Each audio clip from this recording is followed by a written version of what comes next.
Hello dear students, कैसे हो आप सभी। तो ये वीडियो हमारा जो हम क्लास 9th का मैथ्स का सैम्पल पेपर सॉल्व कर रहे थे उसी का पार्ट 3 वीडियो है। और इससे पहले पार्ट 1 और पार्ट 2 के वीडियोज़ में हमने इस सैम्पल पेपर का क्वेश्चन नंबर 25 तक सॉल्व कर लिया था, यानी कि यहाँ तक हमने सॉल्व कर लिया था। तो आज के इस वीडियो में हम क्वेश्चन नंबर 26 और उसके आगे के क्वेश्चंस को सॉल्व करेंगे। तो सेक्शन सी से हमारा क्वेश्चन नंबर 26 स्टार्ट हो जाता है। तो चलिए अब हम सबसे पहले क्वेश्चन नंबर 26 को करेंगे। ये रहा हमारा क्वेश्चन नंबर 26। और एक बात और कि सेक्शन सी में जितने भी क्वेश्चंस आएंगे सारे 3 मार्क्स वाले होंगे, यानी कि ये देखिए क्वेश्चन नंबर 26 हमारा 3 नंबर का है। इसी तरह से सेक्शन सी के सारे क्वेश्चंस 3 नंबर वाले हैं। तो देखिए क्वेश्चन नंबर 26 में क्या बोला गया है। यदि 3x माइनस 4 बहुपद px, ये हमें px दिया गया है, का गुणनखंड है तो k का मान ज्ञात कीजिए। तो इसमें हमें k का मान ज्ञात करने के लिए कहा गया है। तो चलिए इसका सॉल्यूशन करते हैं हम। ये हमारा क्वेश्चन नंबर 26 का सॉल्यूशन होगा। तो कैसे करेंगे हम, हमें px क्या दिया हुआ है वो लिख लेते हैं। ये हमें दिया हुआ है 2x के cube minus 11x square plus के एक्स माइनस 20। ठीक है, अब हमें ये 3x माइनस 4 जो है ये बोला गया है कि इस px का क्या है, गुणनखंड। तो ये हमारा दिया हुआ है 3x माइनस 4। तो इसके बराबर में हम 0 रख के और यहाँ से x का मान निकालेंगे सबसे पहले। तो ये हो जाएगा -4, इधर जाके प्लस का 4, 3 गुणा में है, इधर आके भाग में हो जाएगा। तो x का मान हमारा यानी x बराबर 4/3 आ गया। अब हम क्या करेंगे कि जो हमारा ये px है इसमें जहाँ जहाँ x है वहाँ वहाँ 4/3 रख देंगे x का मान। तो सबसे पहले p x का मान क्या रखना है हमें, 4/3 बराबर में 2x का क्यूब है। तो ये 2x की जगह पे 4/3 क्यूब माइनस 11x स्क्वायर। तो x का मान 4/3 स्क्वायर प्लस k और फिर x यानी कि 4/3 माइनस 20। ठीक है, अब इसको सॉल्व करेंगे। तो सबसे पहले देखिए ये 2 हो गया, 4 का क्यूब करेंगे तो 64 हो जाएगा, बटे में 3 का क्यूब करेंगे 27 हो जाएगा। अब इसके बाद ये 11, 4 का स्क्वायर 16, 3 का स्क्वायर 9, फिर क्या है हमारा प्लस में k का 4 में गुणा हो जाएगा। तो 4 के बट्टे में 3 माइनस में 20। ठीक है, अब इसके बाद इसको आगे हम सॉल्व करेंगे। तो क्या कर सकते हैं, 2 का 64 में गुणा करेंगे तो ये हो जाएगा 128 बट्टे में 27 माइनस 11 का 16 में गुणा करेंगे तो 16 एकम 16 का 6 हासिल 1, 16 एकम 16 और 1 17 यानी 176 बटे में क्या है 9 प्लस में 4 के बटे में 3 माइनस में 20 है, इसके नीचे कुछ नहीं है तो 1 मानेंगे। अब इसके बाद इसको आगे सॉल्व करेंगे हम। तो नीचे ये जो है 27, 9, 3, 1, इनका सबसे पहले हम एलसीएम करेंगे तो ये आ जाएगा 27। अब इससे इसको भाग करते हैं तो 1 आएगा, 1 का इसमें गुणा कर देते हैं तो 128 आएगा, माइनस इससे इसको भाग करेंगे तो 3 आएगा, 3 का 176 में गुणा करेंगे तो ये आ जाएगा हमारा 528। इसके बाद ये प्लस 3 से अब 27 को भाग करेंगे तो 9 आएगा, 9 का 4 के में गुणा करेंगे तो 9 चौक 36 के हो जाएगा, माइनस में 1 का 27 में यानी कि 1 से 27 को भाग करेंगे तो 27 ही आएगा, 27 का 20 में गुणा करेंगे तो 27 दूना 54 और ये 0 यानी कि 540 हो जाएगा। ठीक है, इसके बाद हम इसके बराबर में 0 लिख देंगे, यानी कि इसके बराबर में हमारा 0 लिखा जाएगा। क्यों लिखा जाएगा, क्योंकि देखिए हमें बोला गया है कि 3x माइनस 4 जो है वो px का यानी इस बहुपद का गुणनखंड है। तो इसीलिए x बराबर 4/3 भी हमारा ये जो px है इसका गुणनखंड होगा, तो इसीलिए इसके बराबर में 0 लिखेंगे। ठीक है, अब ये 27 इधर जाएगा तो 0 के साथ गुणा हो जाएगा तो इधर हमारा पूरा 0 बन जाएगा और इधर क्या बचा, ऊपर ये सब बचा है। तो 128 ये हमारा प्लस का है और ये माइनस का 528 है और इसके बाद माइनस का 540 है। तो इसको हम उतार देते हैं 128 को, minus 528 minus 540 minus minus plus, तो ये हो जाएगा हमारा माइनस का 500 और 500 1000, तो ये हो जाएगा 1068। ठीक है, प्लस में क्या है 36 के बराबर में 0। अब इसके बाद क्या करेंगे हम, ये जो है ये हमारा 128 इधर जाके माइनस का 128 हो जाएगा और ये माइनस का 1068 इधर जाके प्लस का 1068 हो जाएगा। इधर 36 के बचेगा तो इसको इधर ले जाएंगे तो प्लस का 1068 हो गया, इसको ले जाएंगे तो माइनस का 128 हो गया। अब इसके बाद इसमें से इसको घटा देंगे तो ये हमारा कितना बचेगा, 8 में से 8 0, 6 में से 2 4, 10 में से 1 9, 940 बच रहा है। तो k का मान निकालेंगे तो ये 940, 36 इधर आ जाएगा भाग में।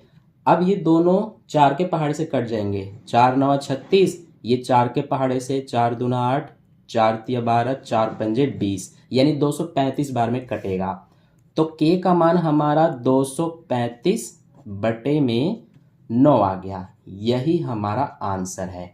ठीक है, तो इस तरह से ये हमारा क्वेश्चन नंबर 26 का सॉल्यूशन कंप्लीट हो गया। थोड़ा लेंदी है क्योंकि ये हमारा 3 नंबर वाला है, तो इसीलिए आपको इस तरह से पूरा एग्जाम में अपने करके दिखाना पड़ेगा।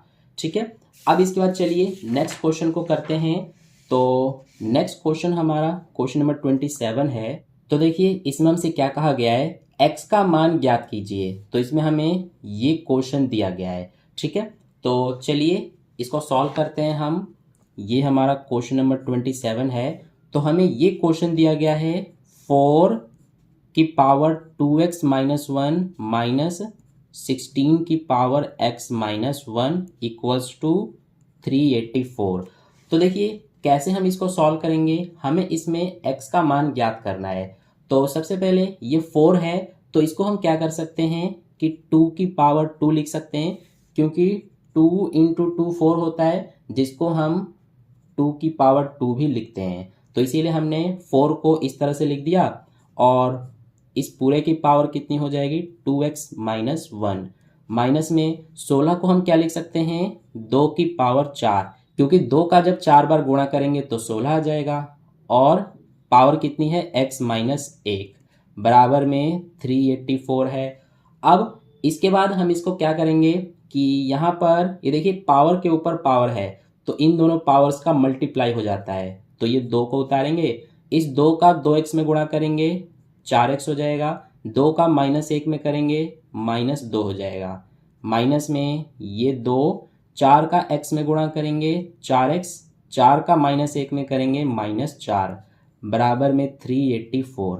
ठीक है, अब इसमें जो है हम एक घातांक का नियम लगाएंगे। हमें जैसे कि पता है कि a की पावर m बटे में a की पावर n होता है, तो हम क्या करते हैं a और पावर में m माइनस n कर देते हैं।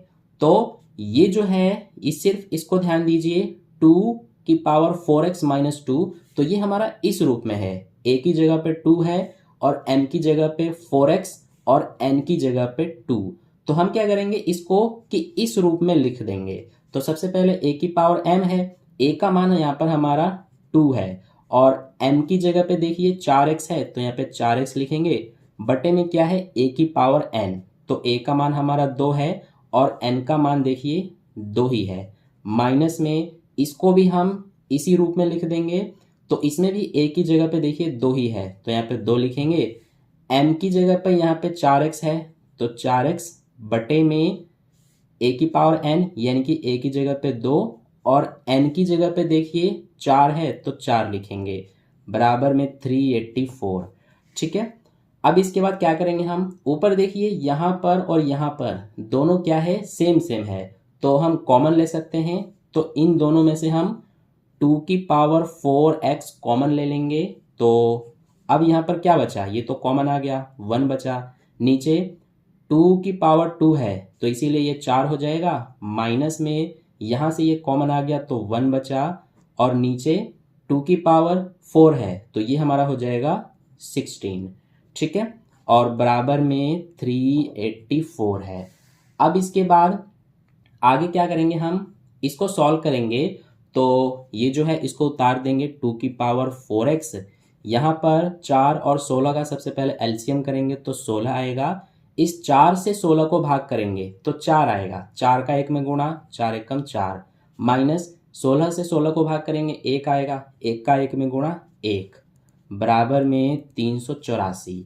ठीक है। अब इसके बाद ये 2 की पावर 4x, 4 में से 1 घटाएंगे 3 बचेगा, नीचे क्या है 16, बराबर में 384 है। अब यहाँ से ये जो 2 की पावर 4x है इसको तो हम उतार देंगे, ये जो 16 है बटे में इधर जाएगा तो क्या हो जाएगा, तो ये हमारा गुणा में हो जाएगा, और 3 गुणा में है इधर आके भाग में हो जाएगा।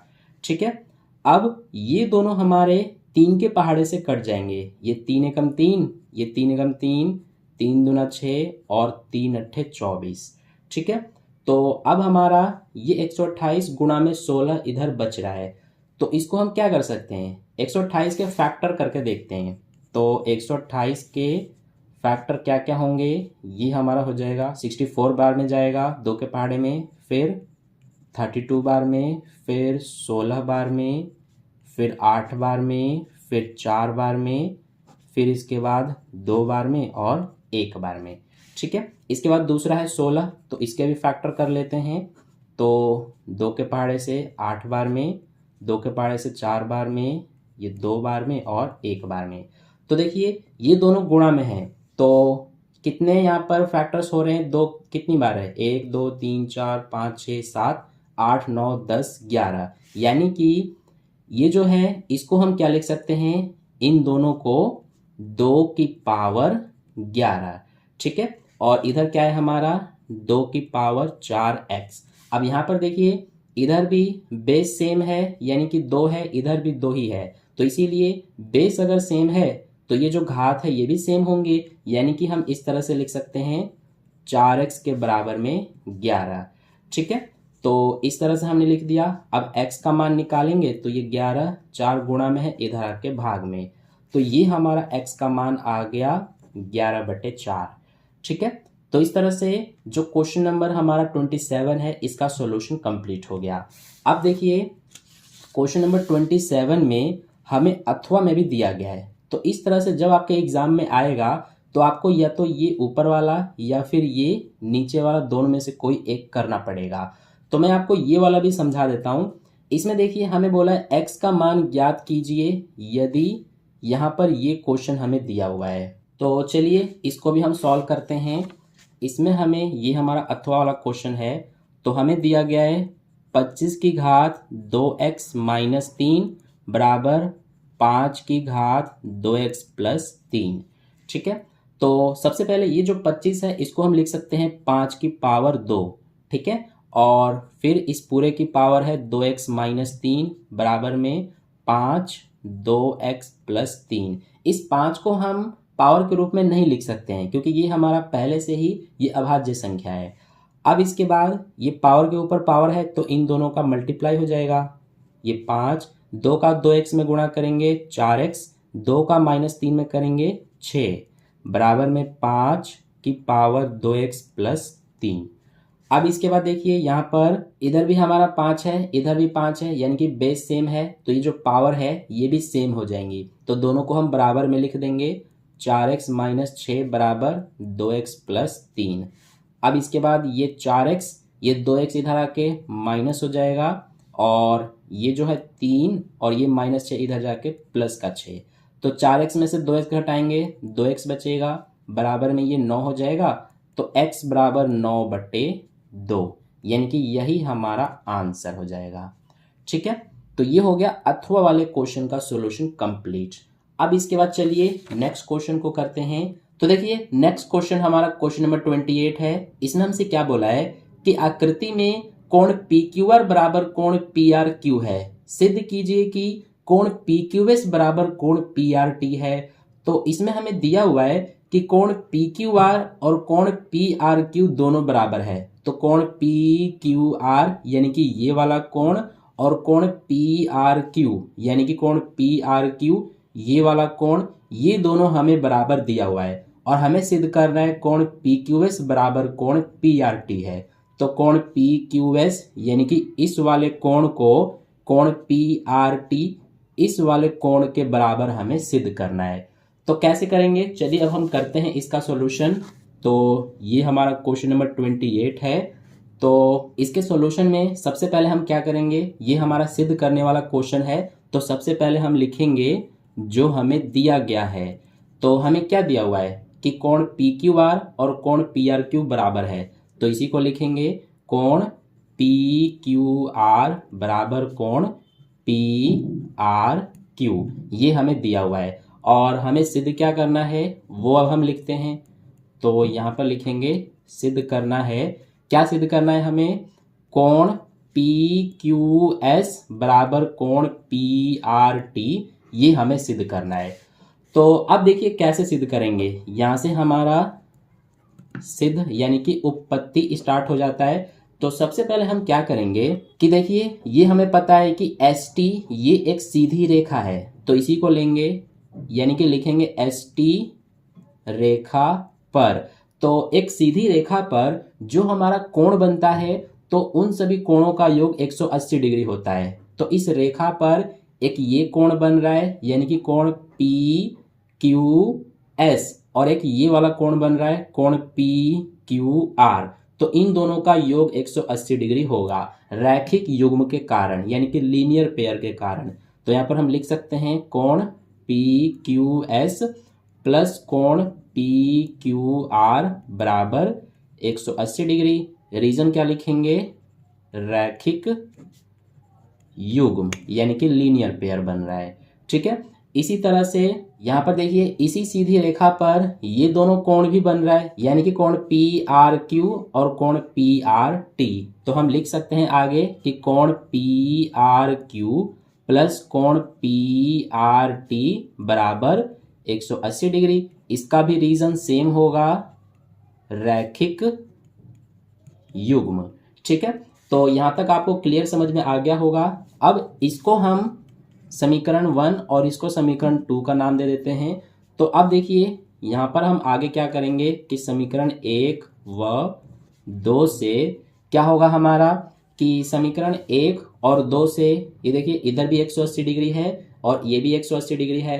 तो इसीलिए ये पूरा और ये बराबर हो जाएंगे। तो हम यहाँ पर लिख सकते हैं कोण पी क्यू एस प्लस कोण पी क्यू आर बराबर ये वाला यानी कोण पी आर क्यू प्लस कोण पी आर टी। अब इसके बाद इसमें आगे क्या कर सकते हैं हम, इसको तो हम उतार देते हैं कोण पी क्यू एस प्लस ये जो कोण पी क्यू आर है इसको भी उतार देते हैं और ये कोण पी आर क्यू के बदले में यानी कि इसकी जगह पे हम कोण पी क्यू आर लिख सकते हैं क्योंकि ये देखिए कोण पी क्यू आर और कोण पी आर क्यू दोनों बराबर हमें दिया हुआ है। तो इसीलिए इसकी जगह पर हम ये लिख सकते हैं। तो इसी को हमने इसकी जगह पर ये लिख दिया। ठीक है, प्लस में कोण पी आर टी है। इसका रीज़न भी लिख देंगे हम कि क्योंकि ये हमने क्यों लिखा है, क्योंकि हमें पता है कि कोण पी क्यू आर बराबर कोण पी आर क्यू दिया हुआ है। ठीक है, अब इसके बाद बराबर के इधर भी कोण पी क्यू आर इधर भी कोण पी क्यू आर, इससे ये कट जाएगा। तो हमारे पास बचा ये कोण पी क्यू एस बराबर ये कोण पी आर टी। ठीक है, तो यही हमें सिद्ध करना था। ये देखिए कोण पी क्यू एस बराबर कोण पी आर टी। तो इस तरह से ये हमने सिद्ध कर दिया। तो ये हमारा हो गया क्वेश्चन नंबर 28 का सॉल्यूशन कंप्लीट। यहाँ पर लिख देंगे हम हैंस प्रूव्ड। ठीक है, या फिर इति सिद्धम भी हम लिख सकते हैं। तो ये हो गया हमारा क्वेश्चन नंबर 28 का सॉल्यूशन कंप्लीट। अब देखिए नेक्स्ट क्वेश्चन को करते हैं। तो क्वेश्चन नंबर 28 में ही हमें अथवा में भी दिया गया यानी कि और में हमें क्वेश्चन दिया हुआ है। तो इस तरह से जब आपके एग्जाम में आएगा तो आपको या तो ये या फिर ये दोनों में से कोई एक को करना पड़ेगा। तो मैं आपको ये वाला जो क्वेश्चन है ये भी आपको समझा देता हूँ। तो देखिए इसमें हमसे क्या बोला गया है, आकृति में ये हमें आकृति दिया गया है। यदि ए बी समांतर सी डी समांतर ई एफ है और पी क्यू समांतर आर एस है, कोण आर क्यू डी 25 डिग्री और कोण सी क्यू पी 60 डिग्री है, तो कोण क्यू आर एस और कोण आर क्यू पी ज्ञात कीजिए। तो चलिए अब इसका सॉल्यूशन करते हैं। तो देखिए ये हम कैसे करेंगे, इसमें हमें क्या करना है कि कोण क्यू आर एस और कोण आर क्यू पी ये हमें ज्ञात करना है। तो कोण क्यू आर एस यानी कि ये वाला कोण और कोण R Q P, R Q और पी यानी कि ये वाला पूरा कोण हमें ज्ञात करना है। तो कैसे करेंगे, इसके लिए हमें क्वेश्चन में बोला है कि ए बी सी डी और ई एफ यानी ये ए बी सी डी और ये ई एफ जो हैं ये क्या हैं, समांतर हैं। इसके अलावा पी क्यू और ये आर एस यानी कि पी क्यू देखिए ये रहा पी क्यू और ये रहा आर एस, ये भी समांतर है। ठीक है, इसके अलावा हमें कोण आर क्यू डी 25 दिया है, कोण ये रहा हमारा 25 डिग्री आर क्यू डी। ठीक है, और इसके अलावा कोण सी क्यू पी यानी कि कोण सी क्यू और पी ये हमें 60 डिग्री दिया है। तो देखिए हम कैसे बता सकते हैं कोण क्यू आर एस और कोण आर क्यू पी का मान। तो इसके लिए क्या करेंगे, सबसे पहले ये जो हमारा क्यू पी रेखा है इसको हम आगे तक इस तरह से बढ़ा देंगे। ठीक है, जो कि इस आर एस के समांतर है ये। ठीक है, इसी तरह से जो ये आर एस यानी कि एस आर है इसको भी हम इस तरह से आगे तक बढ़ा देंगे जो कि इस क्यू पी के समांतर है।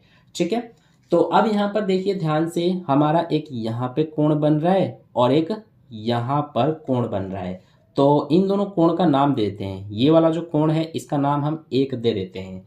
तो अब हमारा ये जो कोण 60 डिग्री है, कोण सी क्यू पी, तो ये वाला कोण जो 1 है ये भी हमारा 60 डिग्री ही होगा। ठीक है, क्योंकि ये और ये दोनों क्या हैं, समांतर रेखा हैं। ठीक है, तो इसीलिए ये वाला कोण और ये वाला कोण दोनों संगत कोण हो गए यानी कि कॉरेस्पॉन्डिंग एंगल हो गए। तो इसीलिए ये 60 डिग्री है तो कोण 1 जो है ये भी हमारा 60 डिग्री होगा। तो यहाँ पर सबसे पहले हम लिख देते हैं, ये हमारा अथवा वाला क्वेश्चन है, तो कोण 1 बराबर 60 डिग्री होगा। रीजन लिख देंगे संगत कोण। ठीक है, तो यहाँ पर हम लिख देंगे संगत कोण। अब इसके बाद देखिए ये हमारा जो कोण 1 है ये 60 डिग्री हो गया। ये वाला जो कोण है इसका नाम दे देते हैं कोण 2 का नाम। तो अब कोण 1 और कोण 2 इन दोनों का योग हमारा 180 डिग्री हो जाएगा क्योंकि ये दोनों कोण इस सीधी रेखा पर बन रहे हैं। तो यहाँ पर हम लिख सकते हैं कोण 1 प्लस कोण 2 बराबर 180 डिग्री। रीजन क्या लिखेंगे, सीधी रेखा पर बन रहे हैं यानी कि रैखिक युग्म, ये हमारा रीजन हो जाएगा। ठीक है, अब इसके बाद देखिए कोण 1 हमें पता है 60 डिग्री प्लस कोण 2 बराबर 180। इस 60 को इधर ले जाएंगे तो इधर कोण 2 बचेगा, तो 180 में से ये 60 माइनस हो जाएगा तो 120 डिग्री हमारा कोण 2 का मान आ गया। यानी कि ये वाला कोण जो है ये 120 डिग्री है, ये कोण 25 डिग्री है। और अब ध्यान से देखिए, अगर हमें ये वाला कोण एस आर क्यू या फिर क्यू आर एस इस कोण का मान बताना है तो इस वाले त्रिभुज पे ध्यान दीजिए, ये हमारा एक त्रिभुज बन रहा है। तो हमें जैसे कि पता है कि एक त्रिभुज के अंदर जो हमारा बाहरी कोण होता है तो इसके सामने जो अंदर वाले कोण होते हैं इन दोनों का योग इस बाहर वाले कोण के बराबर होता है। मैंने क्या कहा, जैसे यहाँ पर मैं आपको समझाता हूँ, ये हमारा एक त्रिभुज है तो इसमें ये बाह्य कोण है यानी कि बाहरी कोण है, तो जितना ये होगा उतना ही इसके सामने ये और ये दोनों कोणों का योग होगा। ठीक है, ये बात आपको पता होगा। तो इसीलिए अब हम ये कोण क्यू आर एस आसानी से निकाल सकते हैं। कैसे निकालेंगे, यहाँ पर सबसे पहले हम लिखेंगे कि कोण ये हमारा ये कितना दिया हुआ है 25 डिग्री जो है, आर क्यू डी इसका नाम है। तो यहाँ पे लिखेंगे कोण आर क्यू डी। इसके अलावा ये वाला कोण यानी कि कोण 2, इन दोनों का योग हमारा किसके बराबर होगा, इस वाले कोण के यानी कोण क्यू आर एस के। तो यहाँ पे लिखेंगे बराबर में कोण क्यू आर एस। ठीक है, इसका रीजन हम यहाँ पर लिख के दिखा देंगे कि त्रिभुज का बाह्य कोण अंतः सम्मुख कोणों के योग के बराबर होता है। यहाँ पर हम लिख देंगे, तो ये हमने यहाँ पर रीजन लिख दिया। अब इसके बाद देखिए यहाँ पर कोण आर क्यू डी है तो हमें क्वेश्चन में कोण आर क्यू डी दिया है 25 डिग्री, तो इसीलिए इसकी जगह पे हम 25 डिग्री लिखेंगे। प्लस में कोण 2 है, तो कोण 2 हमें पता है 120 डिग्री, तो यहाँ पे 120 बराबर में कोण क्यू आर एस। अब 25 और 120 ये हमारा 145 डिग्री हो गया, बराबर में कोण क्यू आर एस, यानी कि हमने कोण क्यू आर एस का मान निकाल दिया 145 डिग्री। ठीक है, तो एक तो हमारा आंसर ये हो जाएगा, क्योंकि हमसे क्वेश्चन में जो है कोण क्यू आर एस पूछा गया है, इसके अलावा हमें क्वेश्चन में कोण आर क्यू पी इसका मान भी ज्ञात करना है। यानी कि अब हमें आर क्यू पी देखिए कहाँ है, ये रहा हमारा आर क्यू पी, यानी कि अब हमें ये पूरा ज्ञात करना है। तो इसको हम कैसे कर सकते हैं, तो इसके लिए हम क्या कर सकते हैं कि सिर्फ हमारा जो इतना ये वाला कोण आप देख रहे हैं, इसका हम सबसे पहले नाम दे देंगे कोण 3 का। ठीक है, तो ये कोण 3 और ये वाला जो कोण है 60 डिग्री, ये दोनों इस वाले सीधी रेखा पर बन रहे हैं, तो इसीलिए ये हमारा इन दोनों का योग जो है 180 डिग्री हो जाएगा रैखिक युग्म के कारण। तो इसीलिए अब यहाँ पर हम आगे लिख देंगे, इस वाले कोण का क्या नाम है, कोण सी क्यू पी, तो इसीलिए यहाँ पर हम लिखेंगे कोण सी क्यू पी, प्लस में ये वाला कोण यानी कि कोण 3 बराबर में क्या हो जाएगा हमारा 180 डिग्री। इसका रीजन लिखेंगे रैखिक युग्म। ठीक है, अब देखिए कोण सी क्यू पी हमें पता है 60 डिग्री, तो इसकी जगह पे 60 डिग्री लिखेंगे, प्लस कोण 3 बराबर में 180, ये 60 इधर जाएगा, तो कोण 3 का मान 180 में से 60 को घटा देंगे तो ये आ जाएगा 120 डिग्री। ठीक है, तो ये हमारा कोण 3 120 डिग्री आ गया। अब इसके बाद देखिए हमें जो ये कोण आर क्यू पी है इसका मान ज्ञात करना है, आर क्यू पी का।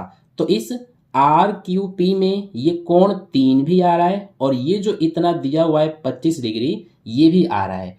ठीक है, तो इसीलिए अब हम इस आर क्यू पी का मान निकालने के लिए इस 25 डिग्री को और कोण 3 को जोड़ देंगे। तो सबसे पहले यहाँ पर हम लिखेंगे कि कोण आर क्यू डी, यानी कि आर क्यू डी सिर्फ इतना ये 25 डिग्री प्लस कोण ये वाला यानी कि 3 बराबर में कितना होगा, कोण आर क्यू पी होगा, यानी कि ये दोनों कोण मिलकर ये पूरा कोण आर क्यू पी बना रहे हैं। तो इस तरह से हम यहाँ पर लिख सकते हैं। अब इसके बाद देखिए कोण आर क्यू डी हमें पता है 25 डिग्री, तो यहाँ पे 25 लिखेंगे, प्लस कोण 3 हमें पता है 120 बराबर में कोण आर क्यू पी, तो 120 और ये 25 ये हो जाएगा 145 डिग्री बराबर में कोण आर क्यू पी। तो कोण आर क्यू पी का मान 145 डिग्री आ गया और दूसरा वाला कोण क्यू आर एस का मान भी 145 डिग्री। तो यही दोनों हमारे आंसर हो जाएंगे। ठीक है, तो इस तरह से जो हमारा ये अथवा वाला क्वेश्चन था इसका आंसर भी कंप्लीट हो गया। इसमें आपको एक चीज बताना चाहूंगा, ये जो सॉल्यूशन है इसमें मैंने क्या किया है कि कोण 1, इसके अलावा कोण 2 और यहाँ पर कोण 3, इन कोणों का नाम मैंने दिया है 1 2 3 करके। तो इसी तरह से आप भी नाम दे सकते हैं, लेकिन इसके लिए आपको जो है ये जो आकृति यहाँ पर दिया हुआ है इस आकृति को आपको अपने आंसर शीट में बनाना पड़ेगा जब आप एग्जाम में इस टाइप के क्वेश्चंस को कर रहे होंगे तो। ठीक है, और फिर उसके बाद आकृति बना करके उसमें आपको इस तरह से लिखना पड़ेगा, कोण 1 आपने किस वाले कोण का नाम दिया है, कोण 2 आपने कौन से कोण का नाम दिया है, कोण 3 कौन से कोण का नाम दिया है, आपको इस तरह से दिखाना पड़ेगा। ठीक है, तो ये हमारा हो गया अथवा वाले क्वेश्चन का आंसर कंप्लीट।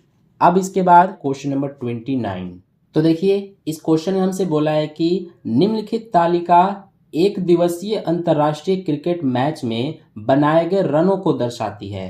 तो यहाँ पर देखिए ये हमें तालिका दिया गया है, तो इसमें ये ओवर दिए गए हैं और ये बनाए गए रन दिए गए हैं। तो हमसे बोला है कि उपरोक्त आंकड़ों को आयत चित्र द्वारा निरूपित कीजिए। तो ये जो आंकड़े दिए गए हैं इनको हमें आयत चित्र द्वारा निरूपित करने के लिए बोला गया है, यानी कि हमें एक हिस्टोग्राम बनाना है। तो चलिए इसको बनाते हैं हम। मैं यहाँ पर आपको रफली बना करके दिखा रहा हूँ। आपको जो है इसे जो ये आयत चित्र बनाने के लिए बोला है तो इसे आपको स्केल पेंसिल की सहायता से प्रॉपर तरीके से बनाना है। ठीक है, तो कैसे बनाएंगे हम, इसके लिए सबसे पहले क्या करेंगे कि यहाँ पर इस तरह से x अक्ष खींच लेंगे और फिर इसके बाद ऊपर इस तरह से हम y अक्ष खींच लेंगे। ठीक है, यहाँ पर हमारा हो जाएगा 0 और यहाँ पर हम देखिए ये जो y अक्ष है इस पर हम ये जो रन दिए गए हैं इनको दिखा देंगे और जो ये ओवर हैं इनको हम इस x वाले अक्ष पे दिखा देंगे। तो यहाँ पर रन जो है इस तरह से हैं 42, 56, 35, 60।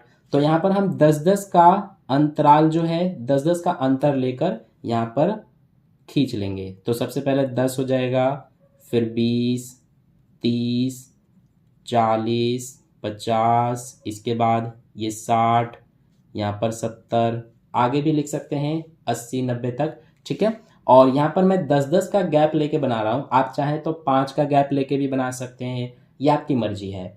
और इसके बाद इधर हम क्या दिखाएंगे, ओवर। तो ये हमारा हो जाएगा, देखिए 0 से 10 है, 10 से 20, 20 से 30, इस तरह से है 50 तक। तो यहाँ पर ये 0 से लेकर ये हो जाएगा 10, ये 10 से लेकर 20, फिर यहाँ पर 30, ये 40, 50, इसके बाद यहाँ पे 60 भी लिख देंगे। ठीक है, अब सबसे पहले क्या है, 0 से 10 वाला जो ओवर है इसमें 42 रन बने हैं। तो ये जो है ये हमारा क्या है, ये ओवर है, यहाँ पर लिख देते हैं ओवर। और ये हमारा क्या है, ये रन है, तो यहाँ पर लिख देंगे रन। ठीक है, अब देखिए सबसे पहले क्या है, 0 से 10 ओवर में 42 रन बने हैं। तो यहाँ पर ये रहा 0 से 10 ओवर, तो 42 रन हमें ये जो है रन यहाँ पर दिखेगा 40 से हल्का सा ऊपर यहाँ तक। ठीक है, तो इस तरह से हम बना देंगे। आप जब स्केल की हेल्प से बनाओगे तो आपका ये जो लाइन है ये टेढ़ी नहीं जाएंगी। मैंने यहाँ पर टेढ़ा हो सकता है क्योंकि मैं रफली बना रहा हूँ। इसके बाद 10 से 20 ओवर में कितने रन बने हैं, 56 रन। तो ये देखिए 10 से 20 ओवर में 56 रन बने हैं। तो 50 और 60 के बीच में, यानी कि इस 50 और 60 के बिल्कुल बीच से थोड़ा सा ऊपर, यानी कि यहाँ तक हमारा इस तरह से हो जाएगा। ठीक है, तो ये हमने खींच दिया। इसके बाद अगला है 20 से 30 ओवर में 35 रन बने हैं। तो 20 से 30 ओवर में 35 रन हमारा 30 और 40 के बिल्कुल बीच में हो जाएगा। तो इस तरह से हम खींच देंगे। इसके बाद नेक्स्ट है 30 से 40 ओवर में 60 रन। तो 30 से 40 ओवर में 60 रन हमारा ये रहा, यानी कि सबसे पहले इसको इस तरह से हम मिला देंगे तो ये हमारा हो जाएगा। अब इसके बाद 40 से 50 ओवर में 40 रन बने हैं। तो 40 से 50 ओवर में ये रहा हमारा 40 वाला, यानी कि इस तरह से हम इसको मिला देंगे। तो ये हमारा बन गया एक हिस्टोग्राम, यानी कि आयत चित्र। ठीक है, अब इसमें हमने स्केल क्या लिया है वो भी हमें यहाँ पर लिखना पड़ेगा। तो स्केल हमने यूज़ किया है 1 इकाई बराबर 10 रन, यानी कि ये जो हमने गैप लिए हैं तो ये हमने 1 इकाई बराबर 10 रन के लिए गैप लिया है ना। तो इसीलिए हम यहाँ पर स्केल में 1 इकाई बराबर 10 रन लिख के दिखा देंगे। तो इस तरह से आपको बनाना है आयत चित्र। ठीक है, तो ये हो गया क्वेश्चन नंबर 29 का सॉल्यूशन। अब इसके बाद नेक्स्ट चलते हैं क्वेश्चन नंबर 30 पे। तो क्वेश्चन नंबर 30 में हमसे क्या बोला है, ये देखिए इसमें हमसे बोला गया है कि PQRS एक आयत है और ABC और D क्रमशः भुजाओं PQ, QR, RS और SP के मध्य बिंदु हैं। दर्शाइए कि चतुर्भुज ABCD एक समचतुर्भुज है। तो देखिए इसका सॉल्यूशन कैसे करेंगे हम, जैसा जैसा हमें इस क्वेश्चन में बोला गया है उसके अकॉर्डिंग सबसे पहले मैं एक जो आकृति है वो बना लेता हूँ, फिर मैं आपको समझाता हूँ। तो देखिए जैसा हमें क्वेश्चन में बोला है उसके अकॉर्डिंग हमने ये सबसे पहले एक आकृति बनाया। हमसे बोला गया है कि PQRS एक आयत है, तो ये हमने PQRS एक आयत बना लिया और ABC और D क्रमशः भुजाओं PQ, QR, RS और SP के मध्य बिंदु हैं। तो देखिए जो हमारा ये PQ है इसका मध्य बिंदु A हो जाएगा, QR का B मध्य बिंदु हो जाएगा, RS का C और SP का D मध्य बिंदु हो जाएगा। तो इन सभी मध्य बिंदुओं को मिलाने से हमारी ये जो एक चतुर्भुज बन रहा है तो इसको हमें एक समचतुर्भुज सिद्ध करना है, यानी कि ये हमारा ABCD एक चतुर्भुज बन रहा है, तो इसको हमें समचतुर्भुज सिद्ध करना है। तो कैसे करेंगे हम? इसके लिए सबसे पहले जो हमें दिया गया होता है वो हम लिख लेंगे कि PQRS एक आयत है जिसमें ABC तथा D भुजाओं PQ, QR, RS और SP के मध्य बिंदु हैं। तो ये हमें दिया गया है, इसको हमने लिख लिया। हमें सिद्ध करना है कि ABCD एक समचतुर्भुज है। ठीक है, तो कैसे सिद्ध करेंगे? ये सिद्ध करने के लिए सबसे पहले हम ये जो S और Q है इसको मिला देंगे। ठीक है, तो ये हमने रचना किया है, इसीलिए यहाँ पर रचना में सबसे पहले हम लिखेंगे कि SQ को मिलाया। तो ये हमने लिख दिया। अब यहाँ पर हम करेंगे सिद्ध। तो देखिए कैसे सिद्ध करेंगे। इसके लिए सबसे पहले हम त्रिभुज PQS यानी कि ये जो बड़ा वाला त्रिभुज आप देख रहे हैं इसको हम लेंगे। तो यहाँ पर लिखेंगे त्रिभुज PQS में।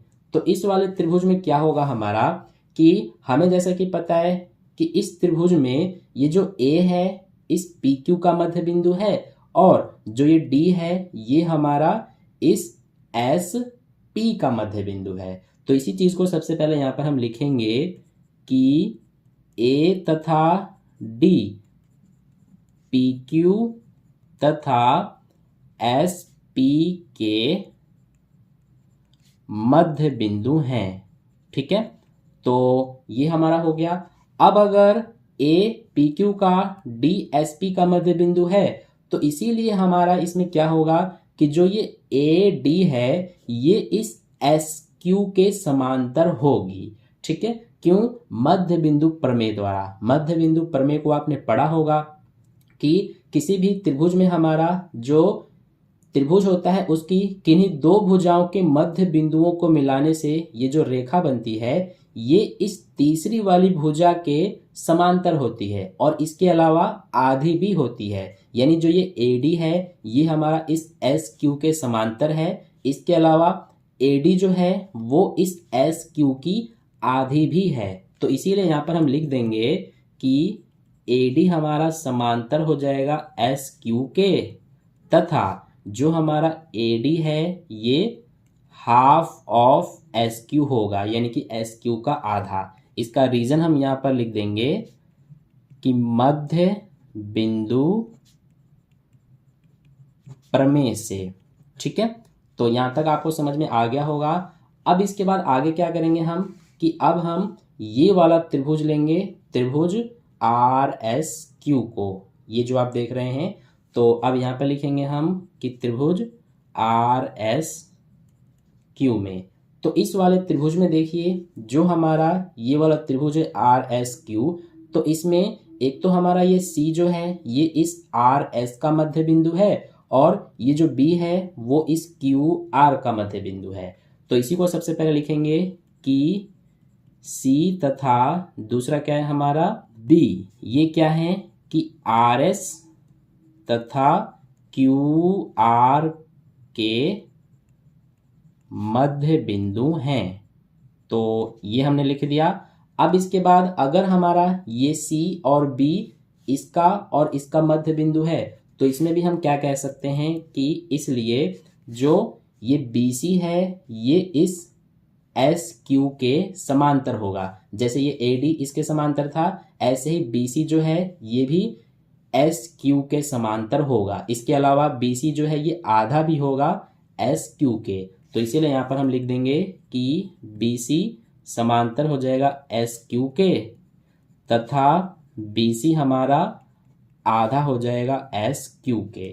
ठीक है, तो अब हम क्या करेंगे, ये जो लाइन आप देख रहे हैं इसको हम समीकरण 1 और ये वाली लाइन को समीकरण 2 का नाम दे देंगे। तो अब देखिए हमारा हम क्या कह सकते हैं अब कि समीकरण 1 व 2 से, तो समीकरण 1 और 2 से हमारा क्या होगा कि यहाँ पर देखिए समीकरण 1 में AD बराबर क्या है हाफ ऑफ SQ और समीकरण 2 में यहाँ पर हाफ ऑफ SQ के बराबर BC है। यानी कि यहाँ पर भी हाफ ऑफ SQ है, यहाँ पर भी हाफ ऑफ SQ है। तो इसके बराबर में AD है, इसके बराबर में BC है। यानी इससे हम क्या कह सकते हैं कि AD और BC ये दोनों भी क्या होंगे, बराबर होंगे। तो यहाँ पर लिख सकते हैं हम कि AD बराबर BC होगा। इसके अलावा यहाँ पर लिख देंगे हम तथा यहाँ पर देखिए AD समांतर SQ है और BC समांतर SQ है, तो इसीलिए AD और BC ये दोनों भी क्या होंगे, समांतर। तो लिख सकते हैं कि AD समांतर है BC के। ठीक है, तो यहाँ तक आपको समझ में आ गया होगा। अब इसको ध्यान से देखिए, हमारा AD बराबर BC है, यानी कि जो ये AD है ये इस BC के बराबर हमने दिखाया है। इसके अलावा AD समांतर BC भी है, यानी ये जो AD है वो इस BC के समांतर भी है। तो इसे हम क्या कह सकते हैं, किसी भी चतुर्भुज में जब हमारा इस तरह का सिचुएशन होता है कि इस तरह से AD और BC अगर दोनों बराबर हैं और ये दोनों अगर समांतर भी हैं, तो इस तरह से हमारा ये जो चतुर्भुज ABCD होगा ये एक समांतर चतुर्भुज सिद्ध हो जाएगा। तो यहाँ पर हम लिख देंगे कि इसलिए ABCD एक समांतर चतुर्भुज है। लेकिन क्वेश्चन में हमें कहा गया है कि समचतुर्भुज सिद्ध करने के लिए, लेकिन अभी तक तो हमने इसे समांतर चतुर्भुज सिद्ध किया है।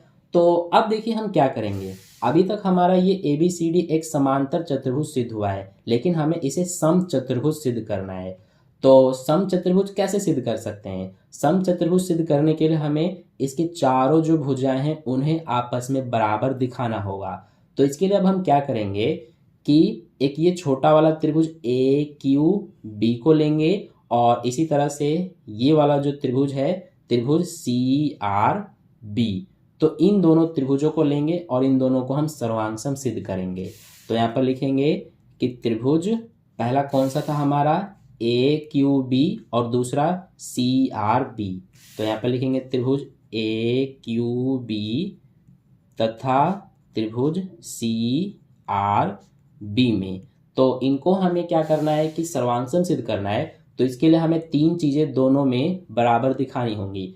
तो पहला देखिए, ये जो AQ है इसमें ये इसके बराबर होगा इस CR के, क्योंकि जो हमारा ये A है इस PQ का मध्य बिंदु है और CRS का मध्य बिंदु है। तो जो मध्य बिंदु होता है वो पूरी जो रेखा होती है, पूरी भुजा, उसको दो बराबर हिस्सों में बांट देता है। तो इसीलिए इतना AQ और इसमें इतना ये CR दोनों क्या होंगे, बराबर। तो यहाँ पर हम लिख देंगे कि AQ बराबर CR होगा। रीजन लिखेंगे कि A और C क्या है, मध्य बिंदु हैं।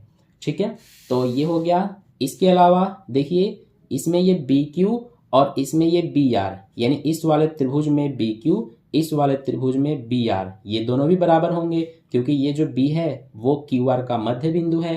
तो इसीलिए यहाँ पर हम लिख देंगे कि BQ बराबर होगा BR के। इसका भी रीजन हमारा यही होगा जो हमने ऊपर लिखा है कि ये हमारा जो है B QR का मध्य बिंदु है।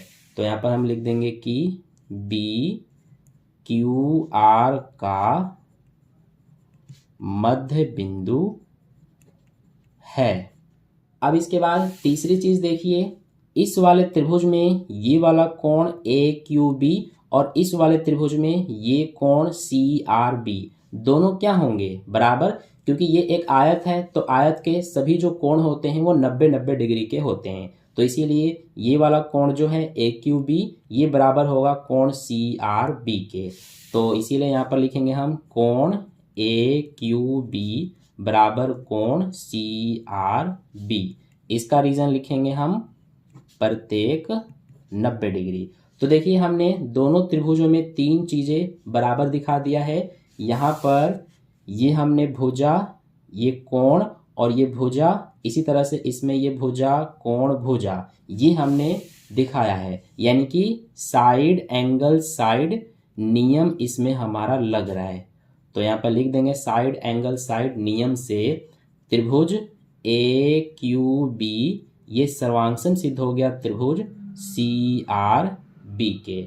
ठीक है, तो अगर हमारे ये दोनों त्रिभुज सर्वांगसम सिद्ध हो गए, यानी कि ये वाला त्रिभुज और ये वाला त्रिभुज सर्वांगसम सिद्ध हो गए, तो हम क्या कह सकते हैं कि इस वाले त्रिभुज में ये जो हमारा BC है वो किसके बराबर होगा, इस वाले त्रिभुज के ए बी के, यानी कि ये ए बी और ये बी सी ये हमारे दोनों बराबर सिद्ध हो जाएंगे। इसीलिए यहाँ पर लिख देंगे ए बी बराबर बी सी। इसका रीजन हो जाएगा सी पी सी टी द्वारा, यानी कि सर्वांगसम त्रिभुजों के संगत भाग बराबर होते हैं, corresponding parts of congruence triangle. ठीक है, तो ये हमने यहाँ पर ए बी और बी सी को बराबर दिखा दिया है। अब इसके बाद यहाँ पर देखिए हम क्या करेंगे, अब ये जो है हमारा, इसको समीकरण 3 का नाम दे देते हैं, और ये जो है हमने अभी सिद्ध किया, इसको समीकरण 4 का नाम दे देते हैं। तो अब इस समीकरण 3 से और ये जो समीकरण 4 है, इन दोनों से हम क्या कह सकते हैं, यहाँ पर सबसे पहले हम लिख देते हैं समीकरण 3 व 4 से क्या होगा हमारा।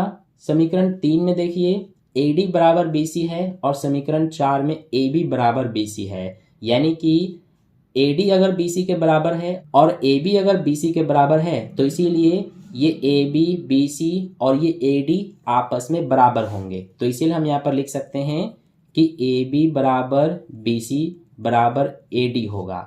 ठीक है, तो अगर यहाँ पर हमने ए बी बी सी और ए डी को बराबर दिखा दिया, यानी कि ए बी बी सी और ए डी ये हमने तीनों को आपस में बराबर दिखा दिया, तो इसी प्रकार से हम क्या लिख सकते हैं, यहाँ पर हम लिख देंगे कि इसी प्रकार जो हमारे ये चतुर्भुज है ए बी सी डी, इसके चारों भुजाएं आपस में बराबर हो जाएंगी। ठीक है, तो यहाँ पर लिख देंगे इसी प्रकार, और आगे लिख देंगे हम कि ए बी बराबर बी सी बराबर सी डी बराबर डी ए हो जाएगा। तो इस तरह से हमने आपस में जो ये चतुर्भुज है इसकी चारों भुजाओं को बराबर दिखा दिया। इस तरह से हम क्या कह सकते हैं कि ये ए बी सी डी हमारा एक सम चतुर्भुज है। तो इसीलिए लास्ट में हम इसके आगे लिख देंगे, अतः ए बी सी डी एक सम चतुर्भुज है। ठीक है, तो इस तरह से हमारा ये सिद्ध हो गया। आई होप आपको ये क्वेश्चन का सॉल्यूशन अच्छे से समझ में आ गया है।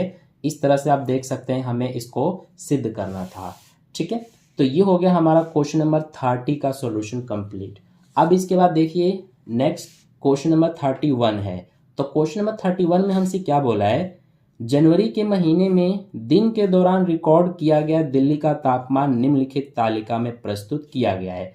तो ये तालिका आप देख सकते हैं, सुबह 3 बजे तापमान 8 डिग्री सेल्सियस था, सुबह 6 बजे 7 डिग्री सेल्सियस, इसी तरह से है। तो बोला है कि उपरोक्त जानकारी के आधार पर निम्नलिखित प्रश्नों के उत्तर दीजिए। पहला क्वेश्चन क्या पूछा है, 12 घंटे के अंतराल में तापमान में अंतर ज्ञात कीजिए। तो 12 घंटे के अंतराल में हमसे तापमान में अंतर ज्ञात करने के लिए बोला है। तो देखिए 3 बजे सुबह से लेकर 3 बजे शाम तक ये हमारा 12 घंटे हो जाएगा। तो इनमें जो तापमान है वो कितने का अंतर है, यानी कि यहाँ पर सुबह 3 बजे 8 डिग्री सेल्सियस तापमान था, शाम के 3 बजे 18 डिग्री सेल्सियस हो गया। तो कितने का अंतर है तापमान में वो हमें बताना है। तो कैसे बता सकते हैं, बहुत ही इजी है। क्या करेंगे कि जो हमारा ये 18 डिग्री सेल्सियस है इसमें से ये 8 डिग्री सेल्सियस को घटा देंगे, तो 10 डिग्री सेल्सियस ये हमारा आंसर आ जाएगा, यानी कि 10 डिग्री सेल्सियस का अंतर है। ठीक है, तो ये हो गया फर्स्ट का आंसर। सेकंड में पूछा है किस समय दिन सबसे ठंडा था। तो जो सबसे कम तापमान होगा उसी समय दिन सबसे ठंडा होगा। तो देखिए सबसे कम तापमान कौन सा है, ये वाला 7 डिग्री सेल्सियस। तो ये हमारा 6 बजे सुबह में था, तो इसीलिए 6 बजे सुबह में हमारा दिन सबसे ठंडा था।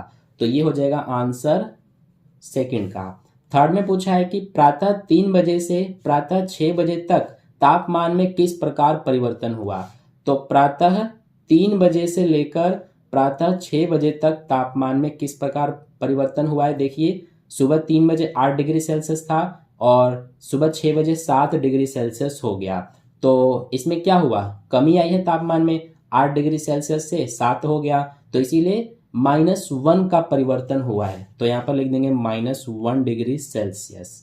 ठीक है, तो ये हमारा आंसर हो जाएगा क्वेश्चन नंबर 31 का। इसके बाद हमारा क्वेश्चन नंबर 32 से सेक्शन डी स्टार्ट हो जाता है। तो इसके क्वेश्चंस को हम नेक्स्ट वीडियो में करेंगे। आई होप आपको इतना समझ में आ गया है। तो अगर आपको वीडियो अच्छा लगा है तो वीडियो को एक लाइक ज़रूर कर देना और अपने दोस्तों के साथ भी शेयर कर देना ताकि उन्हें भी इससे बेनिफिट मिल जाए। और अगर आपने चैनल को सब्सक्राइब नहीं किया है तो चैनल को सब्सक्राइब कर लेना और साइड में जो बेल आइकन आता है उस पर ऑल पे क्लिक कर लेना ताकि नेक्स्ट वीडियो जैसी अपलोड की जाए उसका नोटिफिकेशन सबसे पहले आप तक पहुंच जाए। तो मिलते हैं फिर नेक्स्ट वीडियो में हम सेक्शन डी के क्वेश्चंस को करेंगे। धन्यवाद।